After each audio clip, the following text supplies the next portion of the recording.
Pero marami pala tayo. Halos na puno, ano? At napakabuti ng Diyos dahil meron tayong maayos na pagtitipunan. At nabanggit naman yung topic natin kanina, ano? Sino pong nakakatanda ng ating topic ngayong gabi? Ano nga ang ating pag-aaralan? Ano ang title natin? Should we be indifferent? So ngayon po ay titingnan natin sa sinabi ng Panginoon mula sa Biblia, ganun din po sa atin pong last prophet na binigay ng Panginoon sa bayan niya. Kung ano ba talaga yung ating dapat na ugaliin bilang mga mananampalataya. Kasi katanungan ito sa bawat isa po sa atin.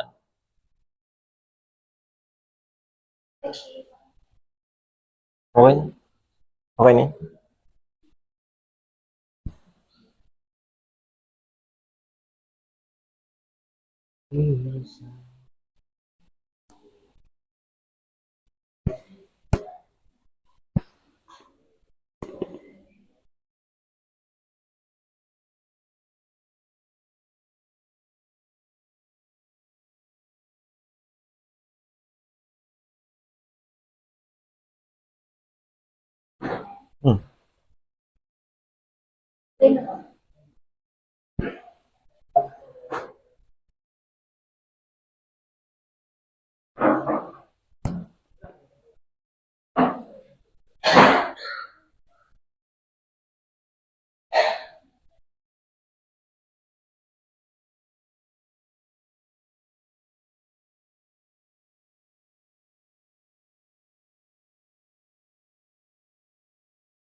Okay, muli po magandang gabi sa ating lahat at ito po ang ating pag-aaralan ngayong gabi. At ang ating pag-aaralan ay buhat po sa Matthew. Kita po ba ng lahat? Okay. Ito po ay halaw mula sa Matthew 5, verse 43 hanggang 44. Ano kaya ang sinasabi ng Panginoon patungkol sa talatang ito? Para sa bawat isa po sa atin. Ano? Sa ngayon sa titulo o sa pamagat ng atin pong pag-aaralan ngayong gabi ay ito po ay isang katanungan para sa bawat isa po sa atin. Ano pong sabi diyan? Ang ating title ay Should we be indifferent? Hindi ba marinig?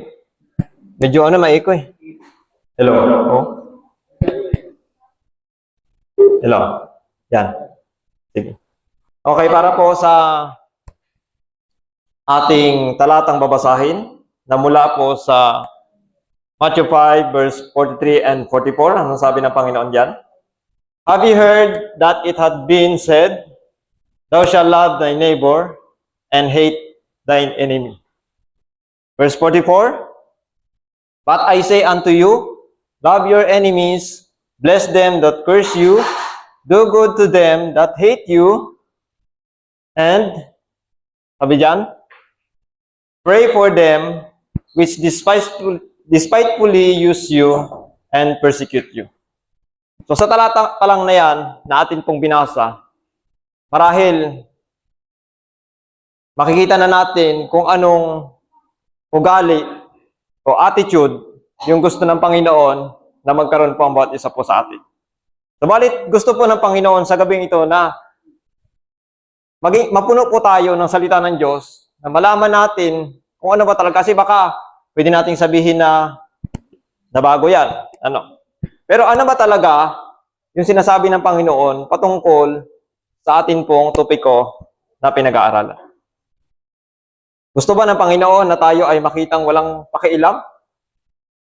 Baga nabuhay lang tayo para lang sa ganang ating sarili at wala tayong kapaki-pakialam sa sitwasyon ng ating kapwa. Sa ating pagpapatuloy, sabi diyan, Christ calls us to love. Saan po tayo tinawagan ng Panginoon? Sa pag-ibig. Ang sabi niya, not indifference. So, kung pag-ibig ang mamamayani sa bawat isa po sa atin, kaya nating tiisin yung ating kapwa na alam natin ang katotohanan, tapos siya ay lumalakad sa kadiliman. O kaya nating tiisin ang ating mga mahal sa buhay na wala silang kaalam-alam kung ano ang kalooban ng ating Panginoon. O hindi nila kilala yung tunay na Diyos na ating pong pinaglilingkuran.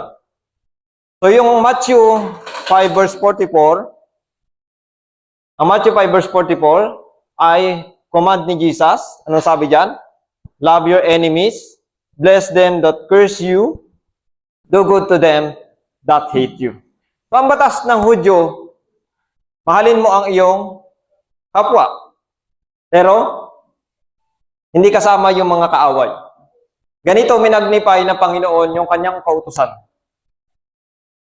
So dahil ang Ten Commandments ay binubuo ng ano po? Pag-ibig. Di ba? Ibigin mo ang Diyos na higit sa iyong sarili. At ano yung pangalawa? Ibigin mo ang iyong kapwa na gaya ng iyong sarili. Ngayon tayo po ba? Meron ba tayong pakialam sa ating sarili? Di ba pag tayo nagutom, gusto natin kumain. Pag tayo nauhaw, gusto natin uminom. Pag tayo naiinitan, gusto natin magpalamig. Di ba? Gusto nating alagaan yung ating sarili. Ngayon, kung sinabi ng Panginoon na ibigin natin ang ating kapwa, gaya ng kung paano natin iniibig yung ating sarili, ay kung anong ginagawa natin sa ating sarili, yun din yung gusto ng Panginoon na makita niya na gawin natin sa ating pong kapwa. So, balit anong sinasabi ng pagiging walang paki? Anong sabi dyan? I do not care. Wala kang pakialam. Bakit? It is not my problem. Hindi ko naman problema yan. Kanya-kanya tayo ng problema. Bahala ka sa buhay mo. Problema mo, problema mo. Problema ko, problema ko. Di ba? Halos karamihan ng tao ngayon ganun. Lalo na yung mga kabataan. Kahit sa loob ng pamamahay, wala silang pakialam.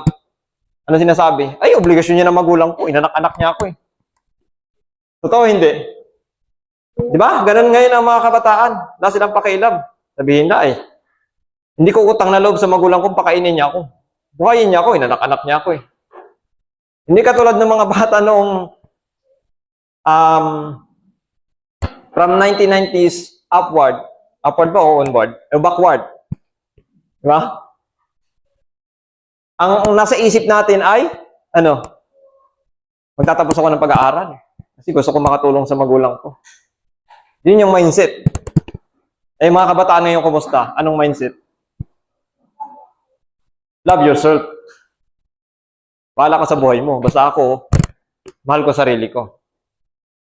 Let them suffer. Bahala sila. Consequence ng ginawa nila yan, bahala sila. Di ba? Ganun ang kalakaran ng sanlibutan ngayon. Pero ano bang sinasabi ng Panginoon? Ano bang example na iniwan sa atin ng Panginoon? Sabi diyan, sa Romans 5 verse 8, but God commanded His love toward us, in that while we were yet sinners, Christ died for us. Alam niyo mga kapatid, yung pagbaba pa lang ni Kristo, buhat sa langit, kahit hindi pa siya namamatay sa cross ng Kalbaryo, ay isang malaking ebidensya na para sa bawat isa po sa atin, na may pakialam ang langit sa sitwasyon natin bilang tao. Meron ako mga narinig na nagtuturo na ang Diyos daw ay walang pakialam sa kung ano nangyayari dito sa mundo. Naglagay lang siya ng propesiya na dapat yan ang sundin ng tao, yan ang mangyayari sa mundong ito, and then bahala na kayo. Narinig mo yung kay Reggie? Ngayon, sa talatang binasa natin, sa Romans 5 verse 8, makikita natin, kahit sa John 3:16, di ba? Memorize natin bilang mga Kristiyano.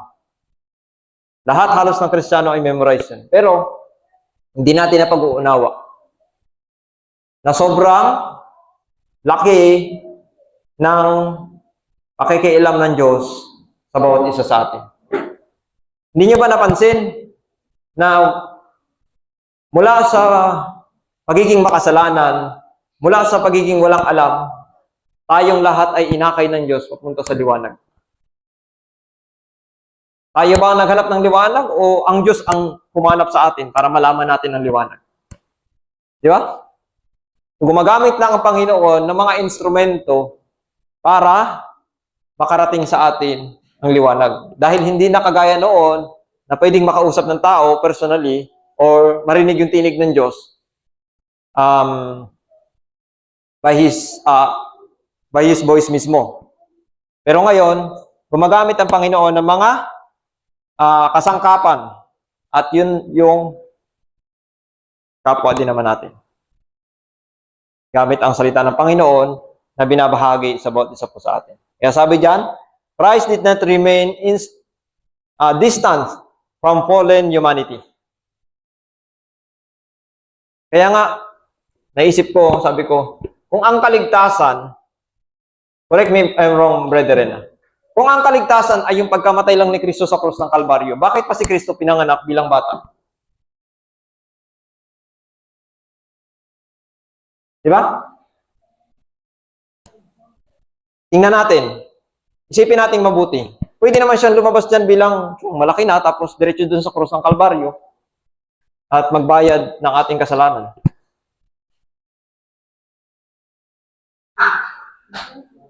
Di ba? Pwede naman niyang gawin yun. Kasi Diyos naman siya. May kapangyarihan siya, kaya niyang gawin yun. Pero bakit siya dumaan sa pagkabili? Diba? Bakit siya, parang nagsayang siya ng panahon na ang tagal, ilang taon? 30 years bago siya nangaral. Pero hindi yun sayang, mga kapatid. Makikita natin doon na mula sa pagkabata niya, ay, ano nga sabi? Siya ay lumalaki, nagbibigay lugod sa Diyos at sa mga tao.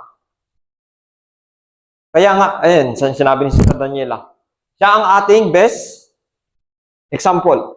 Ano bang ginagawa ni Kristo nung siya po ay buhay dito sa mundo? Wala ba siyang pakialam sa kanyang kapwa?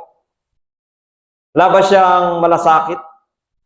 Diba, sa kasaysayan, kung makikita natin, even though ang Panginoon, bagamat ang Panginoon natin ay pagod na doon sa, kasi maaga namatay ang kanyang tatay, tapos siya naging breadwinner, di ba? Pagod na siya doon sa pagkakarpentero, para buhayin niya yung kanyang mga kapatid, at yung nanay niya, para may makain sila, tuloy niya yung business ng tatay niya. Tapos, hindi lang yung basta-basta mga kapatid. Naglalakad pa siya ng ilang milya, tapos bulubundukin yung kanyang dinadaanan, pauwi sa kanila. Tapos ito ang pinakamagandang pangyayari. Pag uwi doon sa kanila, pagod siya, gutom. Diba tayo, anong gusto natin gawin kapag umuwi tayo, napagod sa trabaho? Magpapahinga at kakain. Pero pag naabutan niya na may gawain doon sa bahay nila, halimbawa, kumain yung mga kapatid niya, tapos nakita niya doon yung hugasin. Anong ginagawa niya? Hugasan niya pa yun. Tapos pag may dumaang pulubi, imbis kakainin niya na lang, ibibigay niya pa yung pagkain niya. So yun yung ehemplo na iniwan sa atin ng Panginoon. Na anong sabi ng Panginoon? Kumbaga yung connection natin na dating malapit sa Diyos at anong sabi nga, pinaghiwalay tayo ng ating mga kasalanan, di ba? Napalayo tayo sa Diyos. Yun yung muling ibinabalik ni Kristo. At anong gusto ng Panginoon sa bawat isa po sa atin? Sa pag-aaral natin patuloy, makikita natin kung bakit ba tayo bilang mga tao ay nandito. So sabi diyan, heaven was moved with compassion. Kaya nga 'di ba sinabi ng Ama, sinabi doon sa John 3:16? Ano sabi doon? For God so loved the world, sapagkat gayon na lamang ang pagsinta. Pag sinabing pagsinta po, yan yung, kumbaga sa pinakamatalighhagang salita na ginagamit ng Tagalog. Kapag tayo ay nag-exercise ng pag-ibig. Sapagkat gayon na lamang ang pagsinta ng Diyos sa sanlibutan. Kaya ibinigay niya ang kanyang nag-iisang isinilang na anak upang ang sino man magsisampalataya sa kanya hindi mapahama kundi magkaroon ng buhay na walang hanggan. So yung compassion, yung awa ng Diyos sa atin bilang mga nagkasala ay gayon na lamang. So kaya, babalik tayo dun sa katanungan na kung yung Diyos nga ay nahabag sa bawat isa po sa atin, tayo kaya, kumusta? Should we be indifferent? Magiging wala ba tayong pakialam? So sa ating pagpapatuloy, sabi diyan, Christ followers are called to what? To what, brethren? To active love. Ngayon, bago ko po ituloy, gusto ko magtanong sa ating lahat. Gaano kadaling gawin ng isang bagay kapag ginagawa natin out of love? Ha? Kakaramdam ba tayo ng hirap kung ginagawa natin yung isang bagay out of love? Diba? Napapawi yung ating pong sakripisyo. Napapawi yung ating pagod. Napapawi yung ating mga kabigatan kapag ginagawa natin ang isang bagay dahil sa pag-ibig. Sa mga bata, sa mga anak dyan, kapag tayo ay inutusan ng ating magulang, at yung ating magulang ay mahal natin, gaano kadaling sundin ang kanilang mga utos? Diba? Minsan nagkakandara pa nga tayo, diba? Pero pag tayo ay nagdadabog, kapag tayo inutusan, anong pinapamalas natin? Pinapamalas ba natin yung pag-ibig? O nagpapakita tayo na wala tayong pagmamahal sa ating mga magulang? Kaya tayong lahat po ay tinatawagan ng Diyos na gumawa tayo sa pamamagitan ng aktibong pagmamahal. Kahit gaano kahirap ang isang bagay gawin, once na ginagawa natin ito dahil sa pag-ibig ay, ano mangyayari? Magiging madali para sa atin. Kahit sabihin pa sa iyo ng nililigawan mo, yung ka sa labas tulog. Tulog ka, di ba? Oh, ito kasi si Gudji. Pag mahal mo isang tao, kahit ano yung paggawa niya sa iyo, huwag lang magpakamatay, no? Kayang-kaya natin gawin dahil mahal natin. So, dahil, para may gustong i-share si Brother Alan, namaya, Brad. Pag may time. Kaya nga ang ating Panginoon is our best example, di ba? Gaano kahirap yung karanasan ng Panginoon sa Garden of Gethsemane? Sino kaya sa atin dito ang nagmakaawa na pinapawisan ng dugo? Alam niyo po kung babasahin niyo kasaysayan, bakit pinawisan ng dugo ang ating Panginoon? Diba? Kasi nagkaroon sa loob ng katawan niya ng hemorrhage dahil sa bigat ng kasalanan na ipinataw sa kanya, disinsana ay para sa atin. Pero bakit niya ginawa yun? Bakit kahit sabihin niya na kung maaari lang, Ama, lumagpas sa akin ang sarong ito. But, ano sabi niya? But thy will be done. Paano nasasabi ng Panginoon yun? Dahil ganun na lamang ang pag-ibig nila ng kanyang Ama sa atin para tayo po ay mga ligtas. So kung tayo po ay tutubuan ng pagiging walang pakialam sa ating kapwa, ibig sabihin, hindi tayo followers ni Kristo. Kasi ang followers ni Kristo ay tinatawagan sa buhay na pag-ibig. Wait lang. Hindi pala natin nabasa yun. Kaya sabi yun dyan sa Desire of Ages, page 641, paragraph 3. Love to man is the earthward manifestation of the love of God. It was to implant His love to make us children of one family, that the King of glory become with us. Become one with us. So ano pong sabi ng Panginoon dyan? Ibig sabihin, kung hindi tayo magpapakita ng pag-ibig na kagaya ng pag-ibig ni Kristo, hindi tayo mapapabilang sa pamilya sa langit. Gusto po ba natin yon? Gusto ba natin na hindi tayo pabilang sa pamilya sa langit? Ano ba ang dahilan kung bakit tayo nandito? Ano ba ang dahilan kung bakit tayo nagsasama-sama? Ano ba ang dahilan kung bakit kahit sa hirap at sa ginhawa, ay magkakasama pa rin tayo? Although minsan, may mga panahon na hindi tayo nagkakaintindihan, minsan hindi maiwasan na nagtatalo tayo, pero still, andito pa rin tayo, nagsasama-sama. Kasi gusto natin, anong gusto natin? Ito yung madalas na natatanong namin ni Sir Jom doon sa aming mga estudyante. Sa kabundukan, doon sa timbangan. Kahit sa ibang sityo, sa mga nakakausap namin. Kahit doon sa mga sundalo. Ano ba ang purpose kung bakit tayo nag-acquire ng pananampalataya? Ano ba ang purpose natin kung bakit tayo pumapasok sa simbahan? Diba? Ang gusto natin ay maligtas. Ang gusto natin ay kaligtasan. Ang gusto natin ay, asan na si Takol? Yun. Anong gusto natin, Nak? Buhay na? Walang hanggan. Ngayon pala, kung hindi tayo magpapakita ng pag-ibig na kagaya ng Diyos sa ating kapwa, hindi tayo mapapabilang sa mga pamilya sa langit. So kung gusto natin mapabilang sa pamilya sa langit, ipapakita natin yung pag-ibig na kagaya ng pinakita ng Diyos sa atin.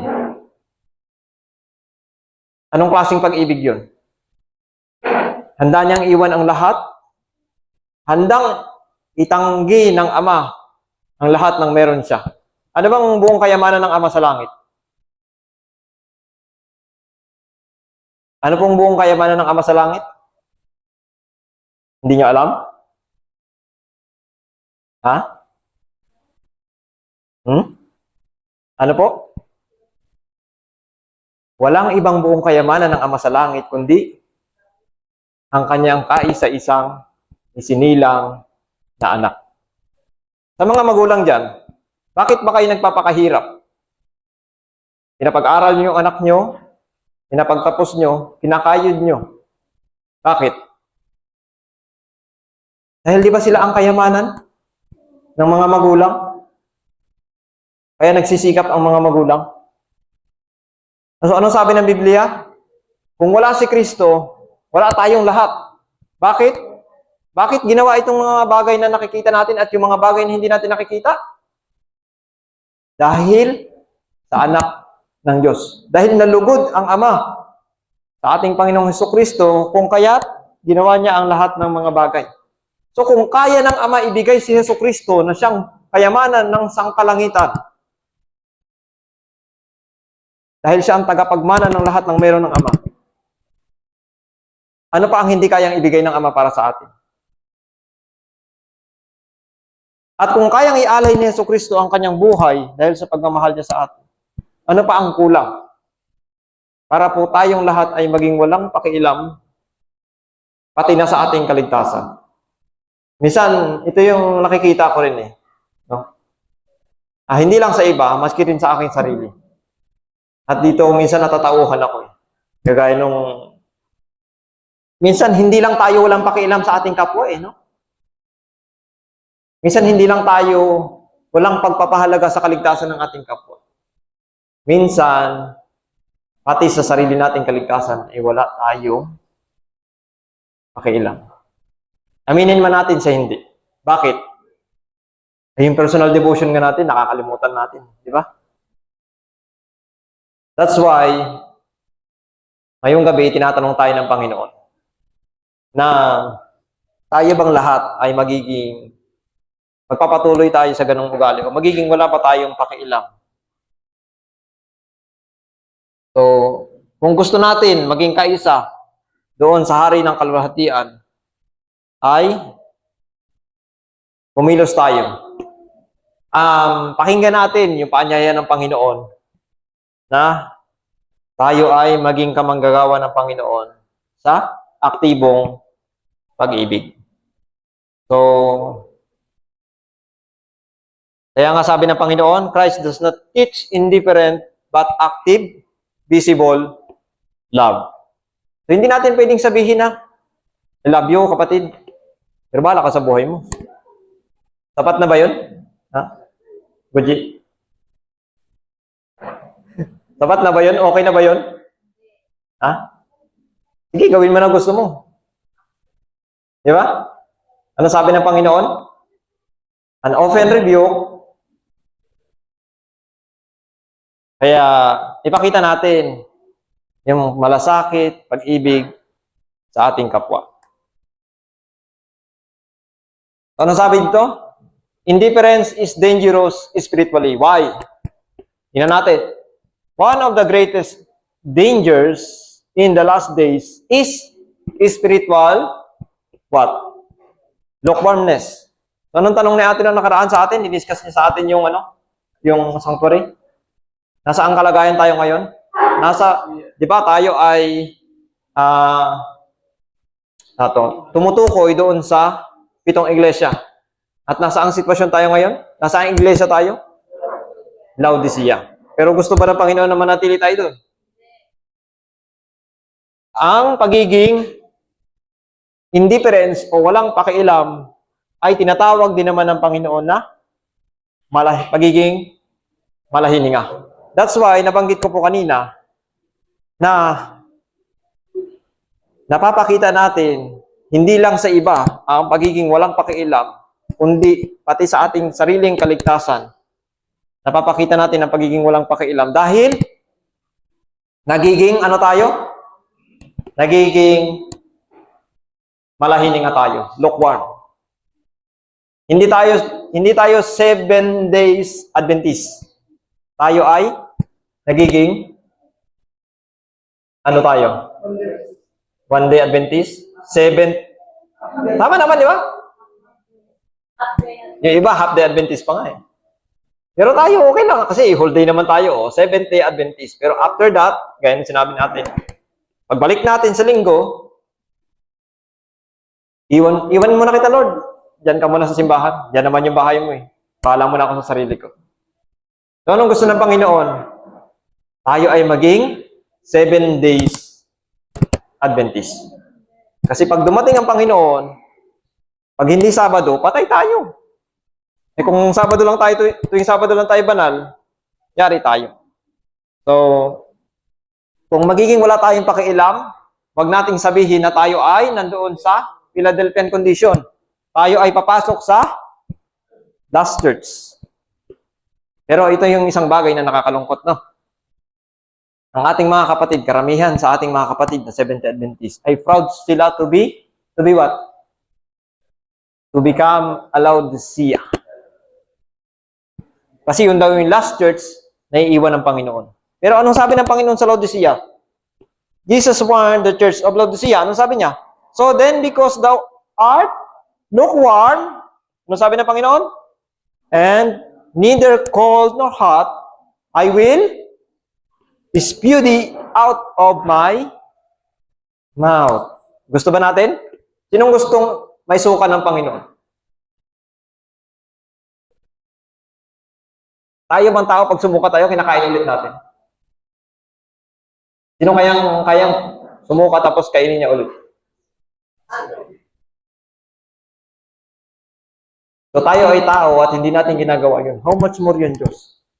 Nakakatakot mga kapatid.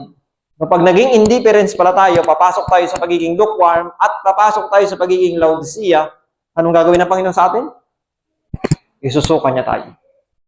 Bakit? Ano yung unang-unang na-share sa atin dito? Nung tayo ay magkakasama dito tungkol sa ano tayo? Tayong lahat bilang mga Kristiyano ay tinawagan ng Panginoon as co-workers with God. At yun ay napalo up ni Kuya Japet Banyoni. So lahat tayo ay may obligasyon sa ating kapwa. Kaya sabi diyan, lukewarmness is spiritual indifference.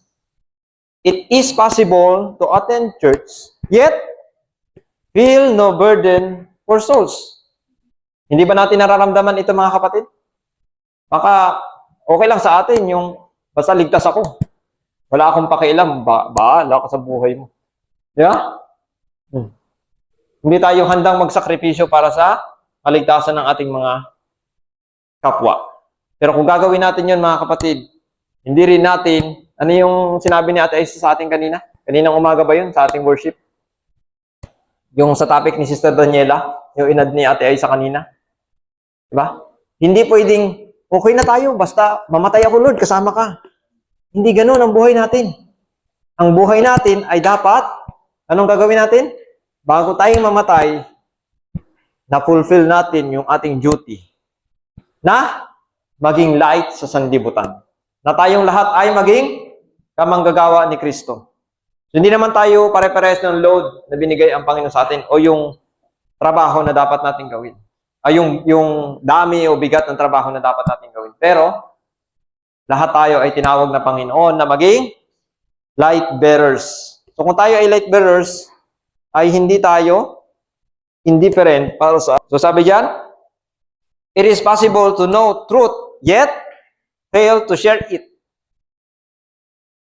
Halos marami nga sa atin dito alam na alam natin yung fundamental principles, alam na alam natin yung three angels message, alam natin yung mga doktrina. Naghahanap pa nga tayo ng ibang mga mga doktrina, di ba? Kaya marami dito, marami sa atin ay naghahanap ng originality.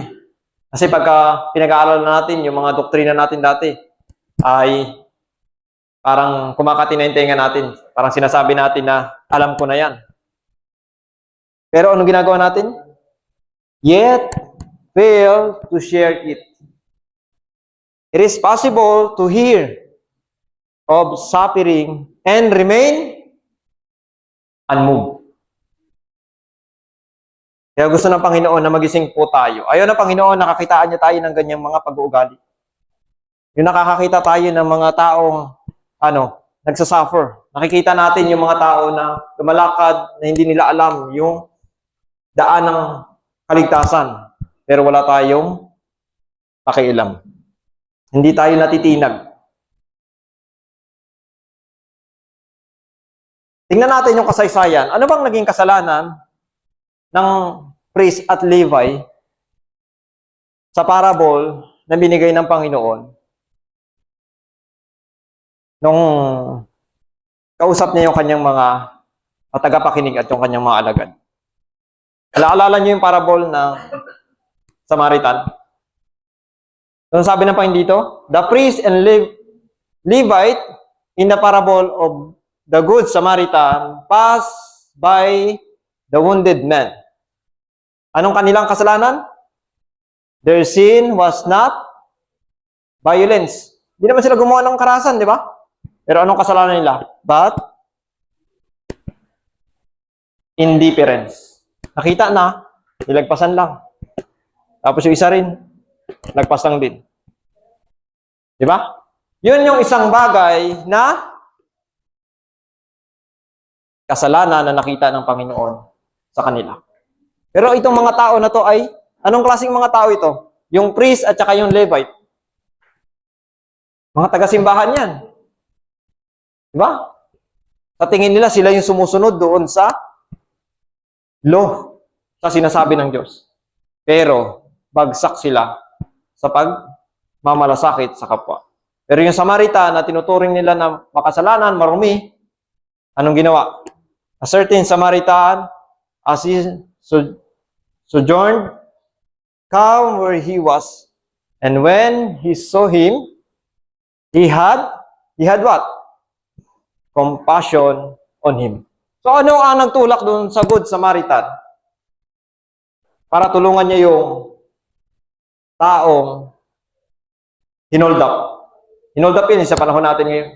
Diba? Ay, hindi lang basta hinold up. Binugbog pa na iniwan na malapit ng mamatay. Ano ang nagpakilos sa Good Samaritan para Tulungan niyo yung tao. Compassion. Awa. Ngayon ang tanong, ako ba may awa sa kapwa ko na binubugbog ni Satanas? Sinasaan ni Satanas sa paggawa ng kasalanan? Diba? Lumalakad sa kadiliman na halos malapit ng mamatay. Ano bang tingin ng Diyos sa atin kapag tayo ay gumagawa ng kasalanan? Di ba? Bagamat buhay, tayo ay patay. Kaya kailangan natin ng manggagamot. Anong ginawa nung Samaritan? Dinala niya dun sa manggagamot, di ba? At, di ba? Naglabas pa siya ng sarili niyang pag-aari para tulungan yung tao. Self-sacrifice. Naabala na nga siya, pero nagbayad pa siya dun sa manggagamot. Kaya sabi ng Panginoon sa Ministry of Healing 143, ano sabi diyan? There is need of coming close to the people by personal what? Personal what? Effort.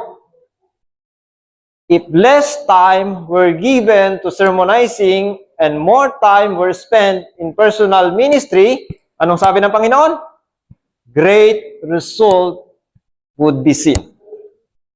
Hindi tayo, ito, nabanggit din ito ni ate, hindi tayo ginawa ng Panginoon dito, Seventh-day Adventist. Na what? Tagabutas ng bangko. Sitting down always. Marami ito sa amin eh. Seventh-day Adventist is sitting down always. And even though sa ating mga nag-aangking reformador, ay may attitude tayo na ganyan. Minsan nga, tanghalin na tayo umatid sa Sabat eh. Di ba? Alas 10 na, pupunta. So, ano sabi ng Panginoon? Kung ating i-exercise yung personal labor o effort natin kaysa sa maraming mga pagsisermon, anong makukuha natin? Small result? Great result ang ating makukuha. That is why marami sa atin ng mga mananampalataya ay patay sa ating buhay bilang isang Kristiyano. Kasi hindi tayo nagkakaroon ng personal labor. Try nyo mga kapatid. Kahit kwentuhan lang, makipag-sharing tayo. Sigurado pag tinawag kayo pagka-testimony, may sasabihin kayo dito sa harapan. At malugod kayo, masaya kayo, nasasabihin niya. Kasi bakit? Subukan nyo na makipag-usap dun sa... Ito, naranasan ko nung kami ay napunta sa Bayugan. Merong isang kabataang babae na siya ay Catholic. So, hindi sinasadya na kami ay doon sa table ay nakapag-usap at ang dami niyang tanong. And then last, sabi niya, paano mo naisa-saysay ng ganyan yung kahulugan ng talatang binabasa? Hindi ba amazing yun, mga kapatid? At kung gusto nating maranasan yon, lumakad tayo. Mag-share tayo ng salita ng Diyos. At doon makikita natin na totoo yung sinabi ng Diyos na tayo ay ginawa ng Diyos na ulo at hindi buntot. Dahil, nasaan yung utak? Nasa buntot? Wala man tayong buntot. So, nandito yung utak natin. Di ba? So, sino ang nagkukumand sa buong katawan? Di ba yung utak natin? Yung isip natin. So, binigyan tayo ng Panginoon ng knowledge sa daan ng kaligtasan. So, kailangan natin yan. Ano sabi? Siya na nagdidilig ay madidilig din. So, ang kaluluwang mapagbigay ay tataba. Kasi doon tayo mas more natututo. Di ba? Every time na tayo ay nagbabahagi ng salita ng Diyos, doon tayo natututo. Kaya sabi po dito, the Lord desires that His word of grace shall be brought home to every soul. That is why the last message of mercy, the last message of warning is given to what? People, tongue, and people, all nation. Every soul. And kapag nangyari yon, anong mangyayari? Matthew 24:14. And then shall the end come. Gusto na ba nating umuwi sa original nating tahanan? Parang si Daniela lang gustong umuwi. Of course, di ba? Ang hirap ng mundong ito. Ang dami natin pinagdadaan ng mga karamdaman, dami natin pinagdadaan ng mga problema. So that's why, gusto ng Panginoon na maidala sa mga bawat kaluluwa ang mensahe na dala-dala natin. To a great degree, this must be what? Accomplished by what? Personal labor. This was Christ's method. Ano nga natin si Kristo? A good example. So, alam niyo mga kapatid, may kapangyarihan si Kristo eh. Di ba? Pwede siya magpatawag ng isang buong kongregasyon. Tapos isang pangaralan. Kaya niyang gawin yun. At kaya niya magbautismo ng libo-libo sa isang araw. Pero bakit anong ginawa ng Panginoon? Naglalakad ng milya-milya at nakikipag-usap from Jerusalem papunta doon sa Samaria. Di ba? Kinausap yung babae doon sa balon. Nakikipag-usap ang Panginoon one-on-one sa mga tao. Alam niyo minsan, ito yung sa totoo lang, gusto ko po na ma-experience natin to lahat. Madali po, sa iba madaling mangaral dito sa harapan. Pero alam niyo po yung mas nakakaantig. Ito ay karanasan ko po talaga, no? Subukan niyo kaya makipag-usap sa isang tao. No? Doon niyo mararamdaman yung laki ng pag-ibig ng Diyos na binigay niya sa bawat isa po sa atin. Kasi pag dito, sermon, makikinig yan ganyan, tapos kahit tanungin mo, hindi magsagot. Pero subukan mong kausapin niya ng kayo lang. Minsan maglalabas pa yan ng hinanakit niya, ng sama ng loob, ng bigat ng kanyang dinadanas. At doon mo may papadama yung empathy na binigay ng Diyos para sa bawat isa po sa atin. Kaya ano sabi ng Panginoon? In Christ-like sympathy, we should come close to men individually and seek to awaken their what? Their interest in the great things of eternal life. Kasi minsan, nangangaral tayo ng ganito marami, pero yung minsan, tulog. May nagkukwentuhan, mayroong malayo ang iniisip. Pero kapag ka po, sinunod natin yung pattern, ito naman sinasabi na hindi po effective yung pangangaral sa ganito, no? Pero, mas mararamdaman nyo po kung gaano kadakila ang Diyos para sa bawat isa po sa atin kapag humayo po tayo at ipinangaral natin yung ebanghelyo house to house. Hindi lang sa pamimigay ng tracts, tapos sapat na. Makipag-usap kayo, makipagkwentuhan kayo. Hayaan nyo na yung puso nila ay mabuksan. Diba? Pakinggan nyo yung kanilang mga may pinagdadaanan sa buhay, tapos i-relate nyo dun sa pag-ibig ng Panginoon. Doon nyo makikita na dakila ang Diyos. At kung tayo ay dumadanas ng pagsubok, mas maiisip natin na mas marami palang tao ang kailangan nating isalba kesa tapusin natin yung ating buhay. Ang sabi ng Panginoon, the spirit of indifference to needs of souls must give place to earnest what? Earnest labor. God does not want passive believers. He calls for active what? Active love. So, Christ never treated souls with indifference.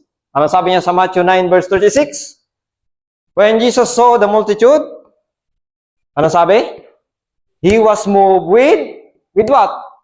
Compassion on them because they fainted and were scattered as sheep having no shepherd. Naalala ko po itong karanasan ko na to after nung youth camp namin kila Lisel. Dumiretso kami ng ano na nga ito?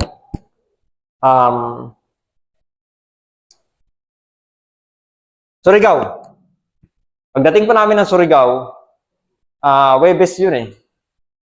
Hindi ako nagkakamali, Webes talaga yun. Tanghali po ng Webes ay parang bigla na lang akong tinamaan ng matinding pagkaantok. At hindi ko na kaya talaga. Lagang natulog po ako. At nung natulog po ako ay nagkaroon ako ng pangitain na Ang daming tupang nangangalat.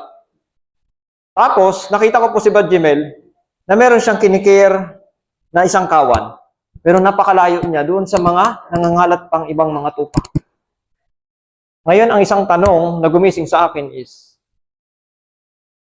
where are the shepherds?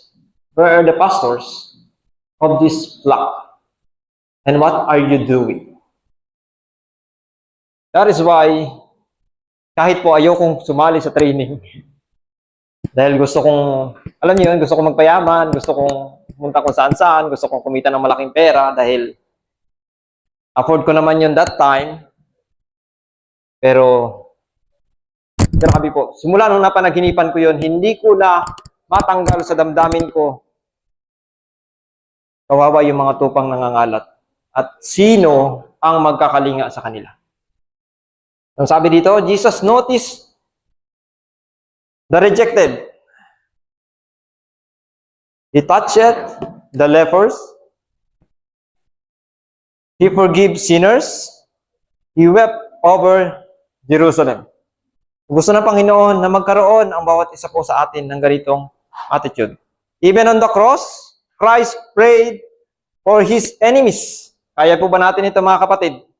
Ano sabi? Father, forgive them, for they know not what they do. Kaya natin yan? Kaya nating ipanalangin yan.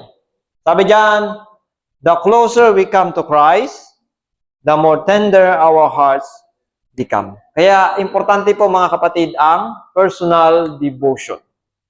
Dito po bigo ang karamihan ng mga manggagawa. Why? Kasi pag pinabayaan natin yung ating pong personal devotion sa Panginoon, ano mangyayari? Magiging wala rin tayong pakialam. Kaya nga, ano sabi ng Panginoon dito? We must not be indifferent toward salvation. Many around us are unprepared for Christ's coming. Hindi po ba natin nakikita yan, mga kapatid? Even though sa ating pong mga kapatid, kapwa Seventh-day Adventists, unprepared. Kaya nga sabi ng Panginoon, mas marami pang tatawagin ng Diyos sa Catholic at saka sa Protestant than the former Seventh-day Adventists. Why? Sa Sabat sila, nasa loob ng simbahan, pero hindi nila alam na hindi sila selyado. Yung Ezekiel 9, kanino ba magsisimula yun? Sa bayan ng Diyos at sa matatanda sa angkan ni Israel. Kaya ang tanong ko sa atin, can we remain silent?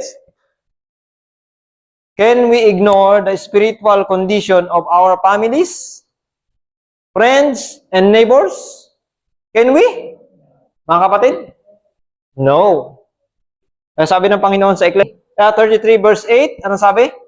When I say unto the wicked, O wicked man, thou shalt surely die, if thou dost not speak to warn the wicked from his way, his blood, ano gagawin ng Panginoon? His blood will I require at thine hands. Kasi kaya ko bang abutin yung pamilya mo, kuya? Eh, hindi ko naman sila kilala. Hindi ko alam kung taga saan kayo. Ikaw ang makakaabot nun. Hindi ako. Diba? That's why, every one of us, we are called to be a missionary. Kaya sabi ng Panginoon dito, God calls His people to warn the what? To warn the world in what? In love. Sabi niya rito sa Christ Object Lesson 228, paragraph 4, the world is perishing for want of what? The gospel. Diba? Ang Tagalog po natin para sa mga kapatid natin na maunawaan natin ng lubos, ano? Sabi diyan, ang sanlibutan ay napapahamak dahil sa pangangailangan nila ng mensahe. So, hindi nila alam yung mensahe. Kaya anong sabi ng Panginoon? The Lord calls upon His servants to carry His message to the people. Kaya nananawagan ng Panginoon sa kanyang mga manggagawa na dalhin ang kanyang mensahe sa mga tao. Malapit na, Brad. Salamat. The world the word of everlasting life must be given to those who are perishing in their sins. So, para maging daanan tayo ng kaligtasan, maging daanan po tayo ng biyaya ng Diyos, daluyan ng kanyang dakilang pagmamahal, ay ipangaral natin ang Ebanghelyo. Ang pangangaral po ay hindi lamang sa pagsasalita, kundi pati sa ating pong pamumuhay. Sabi diyan, every true disciple is born into what? Into the kingdom of God as a missionary. Tandaan niyo po mga kapatid dito ha, every true disciples. So lahat po tayo ay disipulo ni Kristo. Kasi tayo ay tinawag na Kristiyano. So pag tinawag ang Kristiyano, it means tagasunod ni Kristo. So tayo pong lahat ay misyonaryo. So a true Christian cannot be indifferent about souls. So yun po yung tunay na Kristiyano. So sabi rito, love is the evidence of true Christianity. So kung wala tayo niyan, hindi tayo tunay na Kristiyano. Kaya sabi ng ating Panginoon sa John 13 verse 35, by this shall all men know that ye are my disciples, if ye have love one another. Pero kung nakikita ng Panginoon na nag-aaway-away tayo, natatawag ba tayong disipulo ni Kristo? Hindi po. So, love is not merely emotion. Love acts, may paggawa. Love, sacrifice. Love, prayers. Love, forgiveness. So, anong opposite ng pag-ibig ni Kristo? Pagiging walang pakialam. So, kaya, anong sabi ng Panginoon sa John 3:17? Whosoever hath this world's good and seeth his brother have need and shutteth up his bowels of compassion from him, how dwelleth the love of God in him. Kung tayo po ay madamot, kung tayo po ay hindi mapagbigay sa ating kapwa, hindi tumutulong sa ating kapwa, ano man yung pagpapala na binigay sa atin ng Panginoon, ano man yung talento na binigay na Panginoon sa atin, hindi natin ginagamit para sa kaligtasan ng ating kapwa at ng ating sarili, hindi po mananahan ang pag-ibig ng Diyos sa bawat isa po sa atin. Kaya sabi diyan, God wants His church to reflect His what? His compassion. Ano na lang ba ang hinihintay ng Panginoon sa bawat isa po sa atin?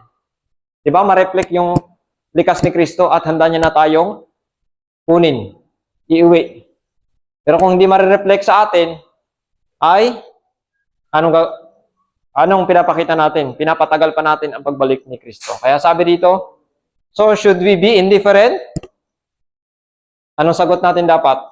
If different toward enemies, anong sabi ni Kristo? No. Pag-ibig ang gusto ng Panginoon na maipadama ng bawat sa atin. Indifferent toward sufferings? Sana ito ang sagot natin. No. Christ calls for compassion. Indifferent toward souls?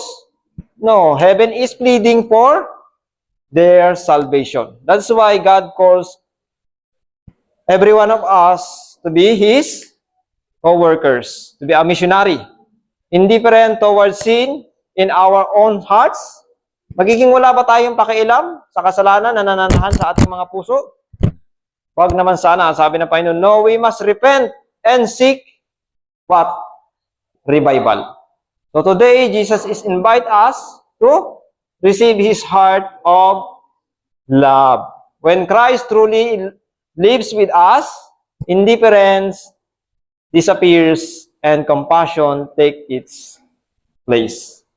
So kung hindi pa nananahan sa atin yung pagmamalasakit sa ating kapwa, hindi natin masasabi na si Jesucristo ay nananahan sa ating puso.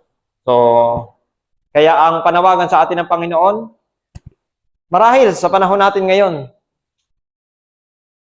ang bawat isa sa atin ay, ano yan? Sabi dyan? Lukewarm o cold. We no longer feel burden for souls. Hindi tayo nakakaramdam ng bigat o ng pagkapahalaga para sa mga kaluluwa.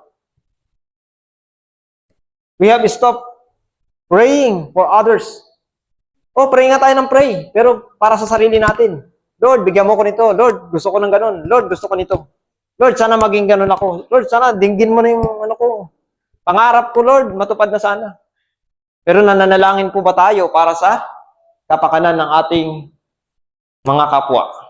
We have become indifferent to the voice of God. Anong panawagan ng Panginoon sa atin? Anong gusto ng Panginoon na maging sagot natin? Gaya ng sagot ni Isaiah, "Here am I, Lord, send me." So sabi niya sa Revelation 2 verse 4 and 5, "Nevertheless, I have somewhat against thee, because thou hast left thy first love." Bakit? Ano ba ang karanasan natin nung tayo po ay narito sa ating pong first love? Di ba ang init natin? Gusto natin ibahagi yung salita ng Diyos. Gusto natin i-share ng i-share kahit sino makausap natin. Pero kumusta tayo ngayon? Tayo po makakasagot niyan. "Remember therefore," kaya sabi ng Panginoon, "Remember therefore from whence thou art fallen, and repent." So yan panawagan ng Panginoon. Alalahanin natin kung saan tayo bumagsak at tayo po ay magsisi and do the first work, or else, pag hindi natin ginawa ito, tayo po ay alalahanin natin kung saan tayo bumagsak at tayo po ay magsisi at gawin natin ang ating unang gawain, yung ating pong first love. Anong sabi ng Panginoon? "Or else, I will come unto thee quickly." Hindi niya sinabing mabagal-bagal pa siya. Madali.